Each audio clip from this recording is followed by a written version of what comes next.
اللہ بھی اپنے بندوں کو یا ایھا الذین آمنوا سے مخاطب کرتے ہیں۔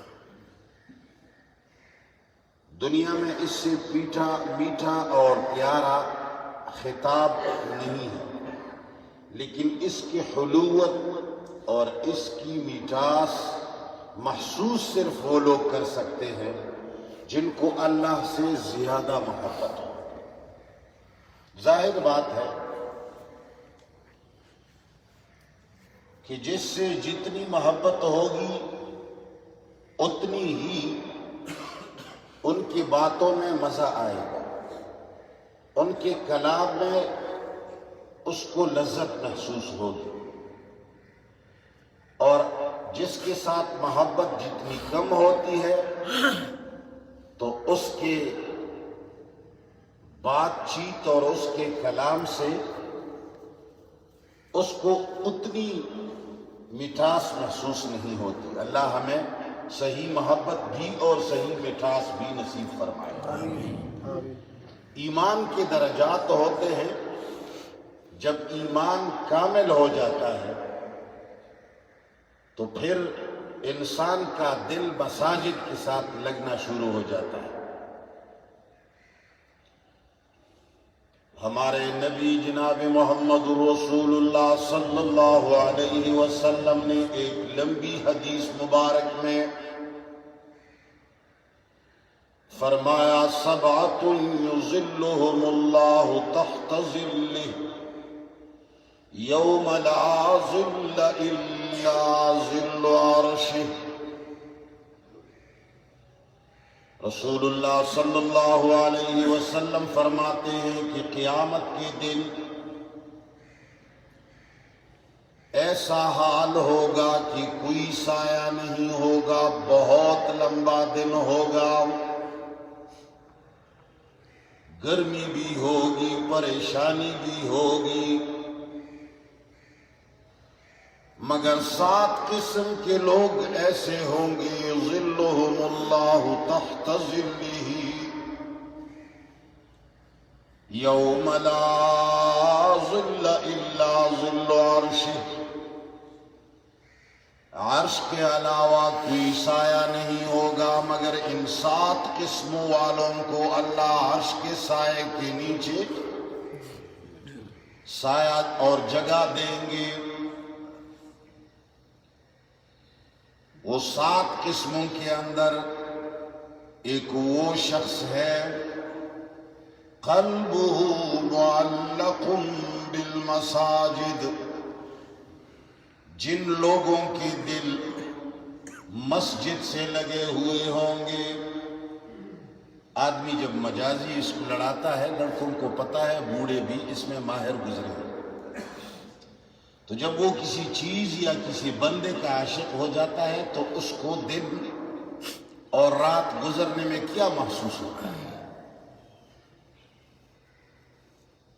جس وقت اپنے محبوبہ سے اس کی ملاقات ہوتی ہے، وہ اگر دن کا وقت ہے یا رات کا وقت ہے، تو بیچ میں جب رات آتی ہے تو اس کو جلدی ہوتی ہے کہ کب یہ رات گزرے اور میں اس سے ملوں، کب یہ رکاوٹ دور ہو جائے اور میری اس سے گفتگو ہو جائے۔ تو جب رب کے ساتھ بندے کا تعلق بن جاتا ہے تو پھر بندہ اسی طرح ہوتا ہے کہ کب آذان ہوگی اور کب میں مسجد جاؤں گا۔ ہمارے علاقے کے اندر ایک چھوٹی بچی تھی، میں اس وقت لڑکا تھا، آذان کا مجھے بہت شوق تھا، اور میرے والد صاحب کے ایک شاگرد تھے، اللہ میرے والد صاحب کی مغفرت فرمائے۔ جب میرے والد صاحب فرماتے کہ اذان دے دو تو میں اور وہ دونوں دوڑ رہے تھے۔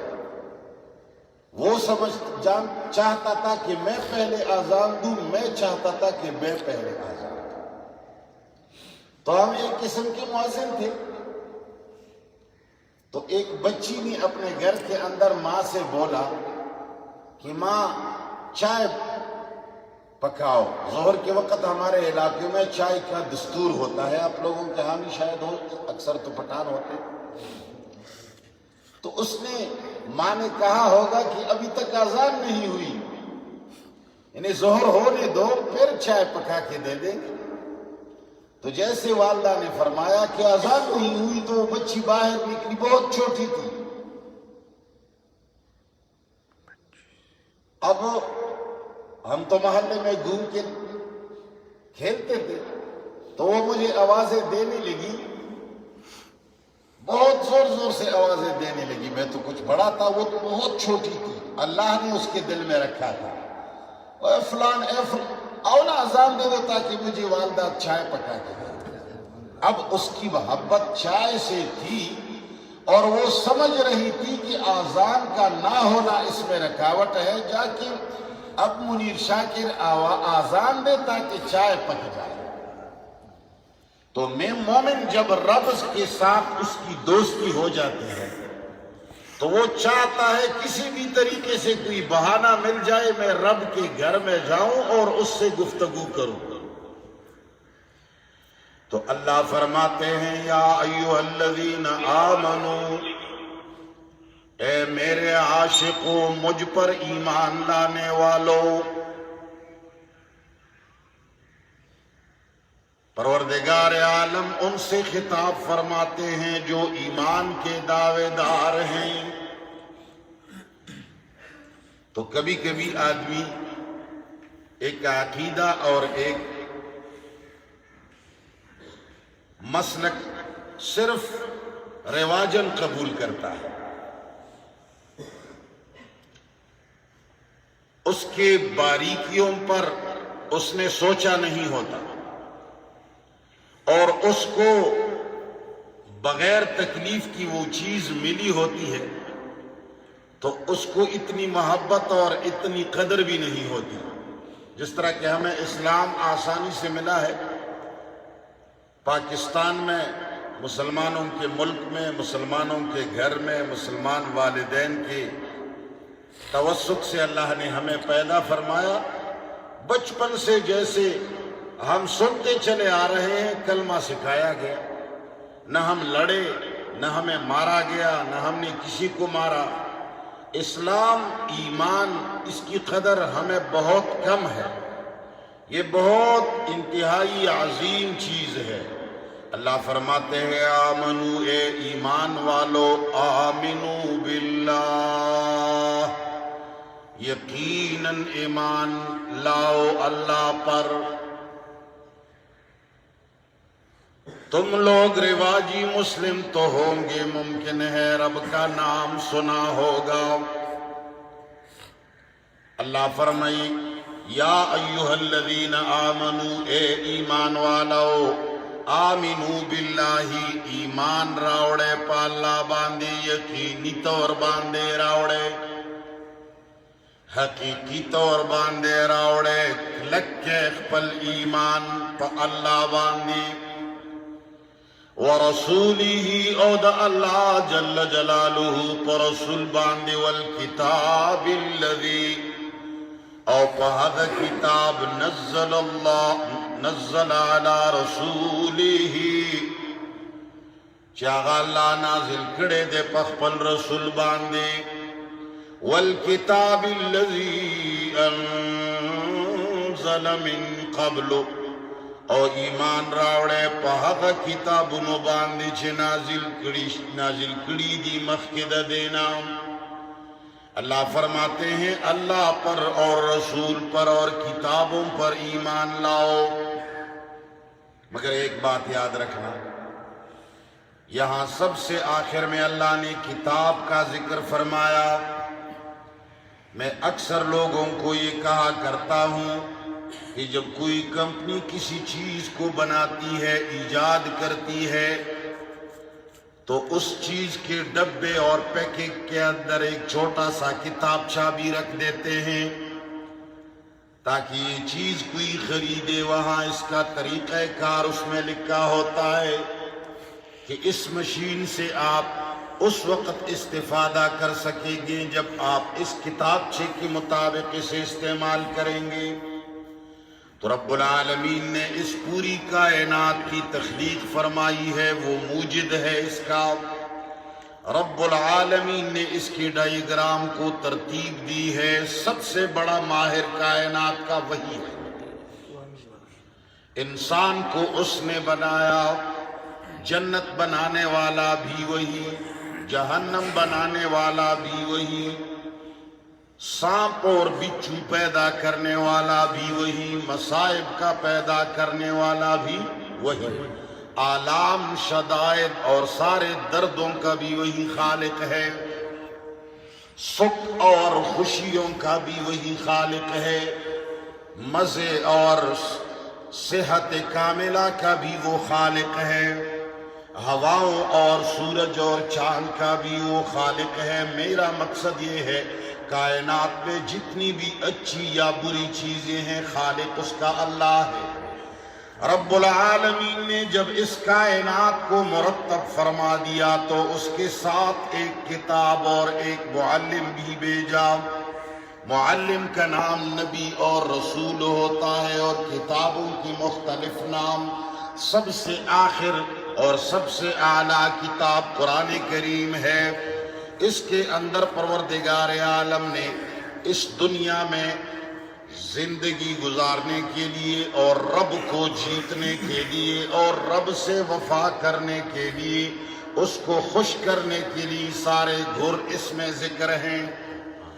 اگر تم نے اس کائنات کو اچھی طریقے سے استعمال کرنا ہے, اس کے اچھائیوں سے فائدہ لینا ہے اور اس کی برائیوں سے بچنا ہے, آلام شدائد اور فتنوں سے بچنا ہے, کڑوی چیزوں سے بچنا ہے, سانپ اور بچھو سے بچنا ہے, بلاؤں سے بچنا ہے اور اس کی اچھی چیزوں سے فائدہ لینا ہے, تو رب العالمین فرماتے ہیں تو اس کتاب پر ایمان لے آؤ. وَأَنَّ هَذَا صِرَاطِي مُسْتَقِيمًا فَاتَّبِعُوهُ. اللہ بار بار جگہ جگہ مختلف عنوانات سے اس کتاب کی طرف ترغیب دیتے ہیں. اللہ فرماتے ہیں 5 وقتہ نماز میں مجھ سے مانگتے ہو کہ ہمیں سیدھا راستہ دکھاؤ. اللہ فرماتے ہیں وَأَنَّ هَذَا صِرَاطِي مُسْتَقِيمًا, یہی سیدھا راستہ ہے اگر تمہیں طلب ہے تو. 5 وقتہ مانز کے سوال کوي چھے اللہ ماتا نے غلار وخایا. اللہ فرمائی کرشتیا نے غلار غواڑے نو دا قرآن نے غلار دا. دے کائنات کی کچریتا دخو سی زنونا فائدہ اخلے, بدو سی زنونا جان ساتل غواڑے اور روز محشر باندے دا مختورین جان بچکول غواڑے اور پولیس رات باندے سیدھا تیرے دل غواڑے پریوتلو نزان ساتے ٹریننگ حاصل والغواڑے کہ میں کیسے گزر جاؤں. اللہ فرماتے ہیں اس کتاب سے لو لگاؤ. میرے سارے گر ان کتابوں میں موجود ہے. مجھ تک آنے کا میپ بھی اس میں ہے. اس کو سٹارٹ کرو سیدھا مجھ تک پہنچائے گی یہ کتاب. میپ بھی انسان کو ایک جگہ سے دوسری جگہ پہنچاتی ہے. یہ اللہ جل جلالہ کا ایک میپ ہے, اس سے بھی زیادہ بہترین رہنما ہے. اب بہت سارے مسلمانوں کا چونکہ وہ پشت میں ایک مسل مشہور ہے کہ ڈیرے خلے ڈیرے خبرے زبد چا خلے برغولے جڑاؤ. دنیا میں بہت سارے لوگ دعوت دیتے ہیں. یہود نصارہ کا ایک اپنا طریقہ کار ہے, غیر مسلمین کے اپنے طریقے ہیں. این جی اوز کے ذریعے, بیانات کے ذریعے, ٹی وی کے ذریعے, نیٹ کے ذریعے, فیس بک کے ذریعے, فحاشی عریانے کے ذریعے اور کچھ تھوڑے بہت تعاون کی پس پردہ ان لوگوں کے بہت سارے دعوت ہوتے ہیں. مادی دنیا میں لوگ ڈوب گئے ہیں جس کی وجہ سے انسان کو کتاب اللہ سے وہ محبت, وہ تعلق جو پچھلے مسلمانوں کا تھا ختم ہوتا جا رہا ہے.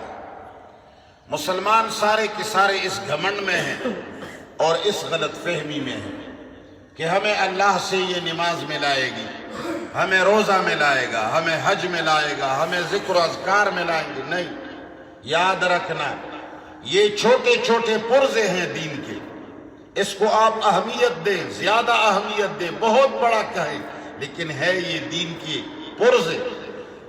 نماز ایک پرزہ ہے، پورا دین نماز نہیں۔ جس طرح کہ آپ گاڑی دیکھتے ہیں، اگر گاڑی کے اندر کسی کے ساتھ ایک نٹ موجود ہے تو گاڑی موجود نہیں ہے۔ اگر ایک آدمی کے ہاتھ میں سٹیرنگ ہے اور مگر پوری گاڑی نہیں ہے تو سٹیرنگ سے کام نہیں چلتا۔ اگر ایک ٹائر کسی کے گھر میں رکھا ہوا ہے تو یہ نہ کہے کہ جب میری گھر میں بیماری پیدا ہوگی تو میں اس کے ذریعے اسپتال پہنچ سکوں گا، نہیں، ایک ٹائر سے آپ اسپتال کبھی نہیں پہنچ سکتے۔ کسی کے گھر میں ایک سیٹ رکھی ہوئی ہے اچھی گاڑی کے، جہاز کی سیٹ کیوں نہ ہو، وہ صرف سیٹ ہی ہے، جہاز نہیں ہے۔ نماز دین نہیں ہے پورا، روزہ پورا دین نہیں ہے، حج پورا دین نہیں ہے، ذکر پورا دین نہیں ہے۔ ہمارا رب فرماتا ہے ادخلوا فی السلم کافہ، پوری گاڑی لے لو پھر پرواز ہوگی اللہ کی طرف۔ اور وہ پورا دین اور پورا جہاز اور پوری گاڑی کیا ہے؟ اللہ کی کتاب۔ اس میں سارے پرزے موجود ہیں، سارے ہدایات موجود ہیں، اس میں بیوی بچوں کے حقوق بھی ہیں، اس میں محلے والوں کے حقوق بھی ہیں، اس میں وقت کے بادشاہ کے حقوق بھی ہیں۔ ان کو یہ بھی موجود ہے کہ بادشاہ کو رعایا کے حقوق بتا دیں، رعایا کو بادشاہ کا حق بتا دیں۔ اگر کوئی چاہتا ہے کہ دنیا اور آخرت دونوں جنت بن جائیں تو قرآن کے ساتھ لو لگائے۔ جب تک یہ کتاب پڑھے گا نہیں، اس سے تعلق نہیں رکھے گا، اس کے اندر موجودہ قوانین اور سارے طور طریقے نہیں سیکھے گا۔ ایک لڑکی صرف 50 سال کے لیے دوسرے گھر جاتی ہے، شوہر کے ہاں اس کے والدہ اور والد کے ساتھ یہ فکر ہوتی ہے کہ تمہیں دوسرے کے گھر جانا ہے، ذرا لباس بنانا سیکھو، روزی بنانا سیکھو، اور کپڑے دھونا سیکھو، جھاڑو لگانا سیکھو۔ والدہ صبح شام اس کو ہدایت دیتی ہے کہ بیٹی کبھی کبھی توے کے قریب آیا کرو، تمہیں دوسرے کے گھر جانا ہے، وہاں آپ کھانا کیسے پکائیں گے؟ 60 یا 50 سال کی عمر کے لیے ایک مرد کی خوشی کے لیے اپنی والدہ اپنی اولاد کو کیا کیا سکھاتی ہے، مگر ساری زندگی جو نہ ختم ہونے والی ہے، جس کے عمر کا بھی کوئی اندازہ نہیں کہ وہ کتنے سال ہوں گے، 1000 لاکھ کروڑ کرب پدم، کوئی پتہ نہیں، اور وہاں بہت بڑے رب کے پاس جانا ہے، مگر ہماری اولاد اور والدین اور اساتذہ چھوٹے بڑوں کے ساتھ یہ فکر نہیں کہ وہ زندگی کیسے بنے۔ اس زندگی کے لیے اس میپ کو اپنانا انتہائی ضروری ہے۔ میں کہتا ہوں یاد رکھنا، اگر یہ کتاب اللہ کا سیکھنا فرض نہ ہوتا، اگر اس کے ایک ایک لفظ کے معانی سیکھنا اور اس پر عمل کرنا فرض نہ ہوتا تو نماز نہ ہوتی، روزہ کبھی نہ ہوتا، حج نہ ہوتا، کچھ بھی نہ ہوتا۔ میرے نبی صلی اللہ علیہ وسلم کو ساری دنیا میں زندگی گزارنے کے لیے اور آخرت سنوارنے کے لیے رب نے صرف ایک کتاب دی، دوسری کوئی کتاب نہیں دی، دوسری کوئی کتاب نہیں دی، یہی ایک کتاب دی۔ اور رسول اللہ صلی اللہ علیہ وسلم جاتے وقت جو فرمانے لگے، ترکت فیکم امرین ما تمسکتم بہما لن تضلوا ابدا، میں 2 چیزیں چھوڑ رہا ہوں، ایک ہے وہ اصل متن قرآن، اور ایک وہ جو میری تشریحات ہیں، میں نے اس قرآن کو سمجھانے کی کوشش کی ہے، تمہیں ایک ایک لفظ کا معنی بتایا ہے، تمہیں ایک ایک لفظ کے ادا کرنے کے طریقے بتائے ہیں، تمہیں اس کے مفاہیم بتائے ہیں، جس کا نام سنت ہے، کتاب اللہ و سنتی۔ جب تک ان 2 چیزوں کو مضبوط پکڑو گے، پکڑنے کا مقصد یہ نہیں ہے کہ قدیمی کتب خانہ میں جا کر کتاب اللہ کے ایک نسخے کو خرید لیں اور الماری میں بند کریں کہ یہ اس کو ہم نے مضبوطی سے پکڑ لیا، نہیں، اس کو پکڑنے کا مقصد اللہ اور رسول نے صرف یہ بتایا ہے کہ اس کو سیکھو، اس کا معنی سنو اور اس کے مفہوم کو ذہن میں رکھو۔ یہ بھی ضروری نہیں ہے کہ تمہیں لفظی ترجمہ آنا چاہیے۔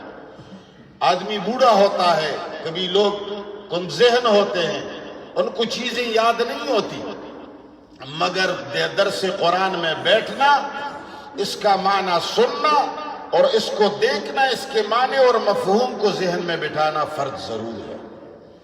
آپ قانون کو سنتے جائیں، صبح یا شام درس ہو، علماء سے التماس کریں کہ یہ شروع کریں، اور میرا یقین بھی ہے کہ یہاں ہوگا بھی درس قرآن، اس میں بیٹھا کریں، کچھ بھی قضا ہو جائے مگر نماز کے ساتھ ساتھ درس قرآن قضا نہ ہونے دیں، اور اس مفہوم کو ذہن میں رکھیں۔ جب تک آپ قرآن کے ساتھ چمٹے رہو گے، یاد رکھنا کتاب اللہ جہنم جانے والی کتاب نہیں ہے۔ جب آپ اس کے ساتھ چمٹو گے تو تمہیں جنت ضرور نصیب ہوگی۔ تو اللہ تعالیٰ نے فرمایا یا ایھا الذین آمنوا، اے ایمان کے دعوے دارو، آمنوا باللہ، یقینی اور حقیقی طور پر رب العالمین پر ایمان لاؤ، ورسولہ، اور اس کے رسول پر ایمان لاؤ، اس کو خاتم النبیین سمجھ لو، والکتاب الذی، اور اس کتاب کو بھی مضبوطی سے پکڑ لو اور ایمان لاؤ۔ ایمان لانے کا معنی ہی یہی ہے، نزل علی رسولہ، جو رب العالمین نے اپنے نبی پر اور اپنے رسول پر نازل فرمایا، والکتاب الذی، اور ان کتابوں پر بھی ایمان لاؤ اور ان کو بھی قبول کرو، انزلہ، جو رب العالمین نے نازل فرمائے ہیں، من قبل، اس سے پہلے، ومن یکفر باللہ وملائکتہ، جو ایمان نہ لایا اللہ پر اور ان کے ملائکہ اور کتابوں اور رسولوں پر۔ کفر کا معنی ہی یہ ہے ایمان نہ لانا، اس کو اہمیت نہ دینا، اس سے تعلق نہ جوڑنا، اس سے دور رہنا۔ کفر کی سینگ نہیں ہوتے، نہ کفر کوئی اعلان ہے کہ رے لوگوں میں کافر ہوں، العیاذ باللہ۔ فرعون نے کبھی نہیں کہا کہ میں کافر ہوں، ابو جہل نے کبھی نہیں کہا کہ میں کافر ہوں۔ کہا کافر تو گالی ہے اگر کسی کو آپ کہیں گے، مگر اللہ اور رسول اور تمام مسلمان ان کو کافر کیوں کہتے ہیں؟ اس لیے کہ وہ اللہ کی کتاب کو انہوں نے قبول نہیں کیا، اس سے لو نہیں لگایا، اس کی طرف توجہ نہ دی، اس سے دور رہے، اور آج وہی طریقہ مسلمانوں نے اپنایا۔ علماء نرمی فرماتے ہیں، آپ یہ نہ کہیں کہ بھئی مفتی صاحب نے جو قرآن میں اتنی سختی بیان کی، یہ ہمارے اپنے علماء نے کیوں نہیں کہا؟ یہ کیوں نہیں کہتے کہ آپ ان سے دور رہو گے تو خدا نخواستہ کفر کی طرف پہنچ جاؤ گے؟ علماء مجبور ہیں، وہ نرمی کرنے پر مجبور ہے، وہ ہمارے اور آپ لوگوں کی عادتوں کو دیکھ دیکھ کر کے روتے ہیں۔ ان کو پتہ ہے کہ اگر ہم ان چیزوں کو مزید وضاحت کے ساتھ کہہ دیں، لوگوں کا خیال اور طریقہ تو یہ ہے کہ یہ مادیات میں گھس گئے ہیں، ان کے دل اور دماغ پر صرف مادیات سوار ہیں۔ صبح اٹھے سب سے پہلے خیال یہی ہوتا ہے کہ دکان، کاروبار، اور میں اپنی تجارت جاؤں گا، گاڑی سٹارٹ کرو، ارے موبائل چیک کرو، ضرور دیکھتے ہیں ٹائم ہو رہا ہے، میرا فلان کام ہے، فون کیا، رات کو بھی فون، دن کو بھی فون، سارا کا سارا آپ کے بدن میں جتنی قوتیں رب نے تمہیں عبادت کے لیے دی ہیں، وہ ساری قوتیں ہم نے اپنی مادیات کو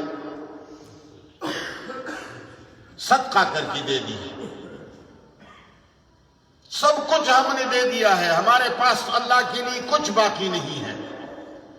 اب علماء کہتے ہیں کہ یہ لوگ مشکل سے کسی نماز میں تو آ جاتے ہیں، خود کو مسلمان سمجھ کر کم از کم اللہ اکبر پر تو جل جلالہ کہہ دیتے ہیں، کچھ تھوڑا بہت حج اور روزے اور رمضان کی قدر کرتے ہیں۔ اگر ہم ان کو بتا دیں کہ آپ کا یہ طریقہ تو اسلام سے بہت دور ہے، تو یہ لوگ تو مزید برگشتہ ہو جائیں گے کہ ہم تو ویسی بھی گڑبڑ ہیں، چلو مزید چھوڑیں ان چیزوں کو۔ نرمی کرتے ہیں۔ آپ داڑھی بھی نہ رکھیں تو مولوی صاحب آپ سے نرمی سے برتاؤ کرتا ہے کہ خیر اللہ آپ کو توفیق دے دے گا، بھئی یہ اتنی بڑی بات نہیں ہے، مجبوراً کہہ دیتا ہے۔ آپ بیوی بچوں سے اچھا سلوک نہیں کرتے، بد اخلاق ہیں، علاقہ آپ سے تنگ ہے، رشتہ دار آپ سے تنگ ہے، تو مولوی صاحب تمہیں تسلی دیتا ہے، تمہیں یہ نہیں کہتا کہ رسول اللہ صلی اللہ علیہ وسلم کے سامنے ایک عورت کا تذکرہ ہوا، صحیح حدیث ہے کہ اللہ کے رسول ہمارے گاؤں میں ایک عورت ہے، نمازیں بھی پڑھتی ہیں، صدقے بھی دیتی ہے، بہت دیندار ہے، غرض یہ کہ بہت دیندار ہے، مگر سارے پڑوسی ان سے ناراض اور ناخوش ہیں۔ رسول اللہ نے بلا جھجک فرمایا جہنم میں جائے گی۔ دوسری عورت کا تذکرہ ہوا کہ اللہ کے رسول کچھ بھی نہیں کرتی، صرف فرض چیزوں کا تھوڑا بہت اہتمام فرماتی ہے، نماز روزہ حج، فرض کو تو چھوڑتی نہیں لیکن باقی نیک کام تو کرتی ہی نہیں، مگر سارا محلہ اس سے خوش ہے۔ رسول اللہ نے بلا جھجک فرمایا یہ جنت میں جائے گا۔ اب علماء تمہارے ساتھ اور ہمارے ساتھ نرمی فرماتے ہیں کہ اگر ہم ان کو ان کی حقیقت مزید واضح کر دیں، ان کا جو طور طریقہ ہے کتاب اللہ کے ساتھ، صبح اٹھے اولاد کو انگریزی لباس پہنا کر اس پہ ہزاروں روپیہ لگوا کر اسکول تو ہم لڑکے کو بھیج دیتے ہیں، پھر آ کر کے ان سے پوچھتے بھی ہیں بیٹا ABCD ذرا سنا دے، جب وہ سنا دیتا ہے تو ہم خوش بھی ہو جاتے ہیں، اور دیگر اسباب کا بھی ہم ان سے پوچھتے ہیں، اور ان کے لیے ایک ٹیوشن کے لیے بھی بندے کو کئی ہزار روپے پر مہیا کرتے ہیں، مگر اللہ کی کتاب کے بارے میں اپنی اولاد میں پہلے سے تو کوئی نکما آدمی ہوگا مدرسے میں بیچے گی، لیکن بیچنے کے علاوہ اس سے پھر پوچھتے بھی نہیں ہیں کہ کیسے گزر رہی ہے، کیا کر رہے ہو، کیا سیکھ رہے ہو۔ حالانکہ یہ تعلیم ہر مرد اور عورت پر فرض ہے، وہ تعلیم ہماری دنیا کے لیے بہت ضروری ہوگی، مگر آخرت میں اس کا کردار نہیں، آخرت میں اس کا کردار ہے، دنیا میں اس کا کردار ہے، والدان میں اس کا کردار ہے۔ بہت سارے لوگوں کو نیٹ پر دیکھ رہے ہوں گے، اپنے بوڑھے باپوں نے ان کے لیے کروڑوں کمائے، بڑے بڑی نوکریاں دلائیں، لیکن آخر میں جب بوڑھا ہو گیا تو اسی بچے نے، اسی بیٹے نے اسی بوڑھے کو گھر سے نکال دیا، اور روتا ہوا وہ صحافیوں میں پہنچ گیا، اور وہاں ایک صحافی کے سامنے روتا ہے اور وہ اس کی داستان ساری دنیا کو سنا رہا ہے۔ کیوں؟ اس نے اپنے بیٹے کو قرآن کی تعلیم نہیں دی، اور جو تعلیم دی اس کا صلہ آپ نے دیکھ لیا۔ بہرحال بات لمبی ہو جائے گی، مقصد میرا صرف یہ ہے کہ کفر کس چیز کا نام ہے؟ اللہ، رسول، ملائکہ اور کتابوں سے منہ موڑنے کا۔ جب آپ ان کی طرف توجہ نہیں دیں گے، ان کو اہمیت نہیں دیں گے، ان کو وقت نہیں دیں گے، یہی اعراض ہے، یہی کفر ہے، یہی جہنم ہے، یہی اللہ کی ناراضگی ہے۔ تو اس لیے میں ترجمہ کرتا ہوں، وَمَن يَكْفُرْ بِاللَّهِ، جو منہ موڑے اللہ سے، جو توجہ نہ دے اللہ کو، جو انکار کرے اللہ سے، وَمَلَائِكَتِهِ، ان کی ملائکہ سے، وَكُتُبِهِ، ان کی کتابوں سے، وَرُسُلِهِ، ان کے نبیوں سے، وَالْيَوْمِ الْآخِرِ، اور روز قیامت سے، ان سب چیزوں کو توجہ نہ دے، ان کو نہ سمجھے، صرف نام سن جی ہمارے مولوی ہم لائے ہیں، ہم تو مولوی نہیں ہیں۔ کیا ایمان لانا اور قرآن کی تفصیلات کو سیکھنا مولوی کا فرض ہے؟ ایک صحابی بتاؤ جو قرآن سے ناواقف ہے، اور مجھے ایک صحابی بتاؤ جو عالم ہے، جس عالم کو تم عالم سمجھتے ہو، تمہاری اصطلاح کی بات کر رہا ہوں، ویسے تو وہ علماء تھے، ہماری اصطلاح کے مطابق تو وہ کسی یونیورسٹی میں پڑھے ہوئے، کسی مدرسے میں پڑھے ہوئے، ضربہ یضرب وہ سیکھے ہوئے، وہ ان کتابوں جو ہم سیکھتے ہیں، جو نشیب و فراز ہے، ان چیزوں کو وہ نہیں جانتے تھے، لیکن صرف قرآن کو ضرور سیکھتے۔ آج جو ہم ان کو بڑے علماء کہتے ہیں، صرف قرآن اور سنت کی وجہ سے کہتے ہیں۔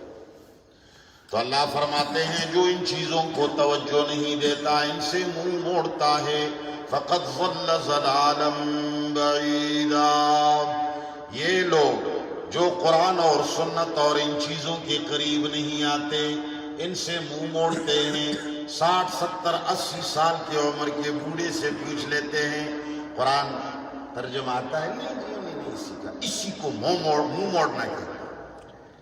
آپ اپنے بعض لوگ 2 شادیاں کرتے ہیں، دوسری شادی کرنے کے بعد پہلی بیوی سے منہ موڑ لیتے ہیں. جب آپ اس کے بڑے بیٹے سے پوچھتے ہیں، بڑی بیوی والے بچوں سے، کہ آپ کا والد کیسا ہے، آپ کی والدہ سے کچھ تعلق رکھتا ہے، وہ کیا کہتے ہیں؟ نہیں، وہ اس سے منہ موڑا ہوا ہے، پھر اس طرف دیکھا نہیں. وہی حال تمہارا قرآن کے ساتھ ہے. 70 سال میں تم نے قرآن کا منہ نہیں دیکھا، تلاوت سے ٹرکھا رہے ہو، جس طرح کی بڑی بیوی کو صرف نان نفقہ سے ٹرکھا رہے ہو. بھائی جی تمہیں کپڑا مل رہا ہے، تمہیں سب کچھ کیا ضرورت ہے؟ جو چیز دینی کی ہے وہ نہیں دے پا رہے، اس کا ارادہ بھی نہیں ہے. بھائی کھانا تو تمہیں مل رہا ہے، کھانا تو یتیم خانہ میں بھی مل رہا ہے، شوہر کے ساتھ تو کچھ اور ہوتا ہے، محبت ہوتی ہے، دل لگی ہوتی ہے، آدمی کے دل کا ایک بہت بڑا سکون ہوتا ہے. یہی حال قرآن کے ساتھ تلاوت تو کر رہے ہیں. میں نے پڑھی ہے قرآن، بس تلاوت 1 پارہ روزانہ پڑھتا ہوں. یہ وہی بڑی بیوی والا سلوک ہے جو سب کچھ چھوٹی بیوی کو دے کر بڑی بیوی کی طرف صرف کھانا بھیج رہے ہیں. اللہ فرماتے ہیں فقط ضل، ایسے لوگ گمراہ ہو گئے ہیں، ضلالا بعیدا، دور گمراہی میں پڑے ہیں، بہت دور گئے ہیں. وہ بھی دیگر صاحب فرمایا کرتے تھے، اے خلقو خزے در نڈیر لرے لاڑے وے بے کہنا. تو اللہ فرماتے ہیں ضل ضلالا بعیدا، یہ وہ لوگ بہت دور گمراہی میں جا پڑے ہیں. اللہ ہمیں اور آپ لوگوں کو اس قرآن کو سیکھنے اور اس پر عمل کرنے کی توفیق عطا فرمائے. اللہم صلی علی محمد وعلی آل محمد کما صلیت علی ابراہیم وعلی آل ابراہیم انک حمید مجید. یا اللہ دا حاضر جب ایمان کامل نصیب کا شکرا گری جی قدمنے لکھے تلک واچھا زمون ٹولو گناہونا معاف کا. الہ العالمین زمون ملگریشا، یا الہ العالمین دچا کلنو کی بیماریانی شفا ورکا، دچا چوک وفات شوی زمون والدین سرا اسکران سرا مغفرت نصیب کا، دچا ودنو نینی کمل ودنو ورکا، دچا اولاد نینی کمل اولاد ورکا نصیب کا، دچا اولاد نافرمانوی فرمان بردارے کا. یا اللہ زمون قرآن و سنت سرا لگاو جوڑ کا. یا اللہ قرآن و سنت سرا زمون تعلق جوڑ کا. یا اللہ زمون بڑاگان نوجوانان لوئے واڑو قرآن تکینوا. یا الہ العالمین زمون ملک نظام دا محمد مصطفیٰ راوالا. یا اللہ زمون ملک پاکستان کے امن راوالا. یا اللہ منتا صحیح حکمرانان نصیب کا. یا اللہ ملک خور، رشوت خور، عوام و ذلیل کولو والا حکمرانان والا کرسیانی خالی کا. یا اللہ چی سوک ہم پدی ملک علاقہ کی دیر دی. یا اللہ چوک بدلری زیوننا مشکلات نراغلی وی دا طول ملک ریشا حاجات شرعیہ پورا کا. اللہم ربنا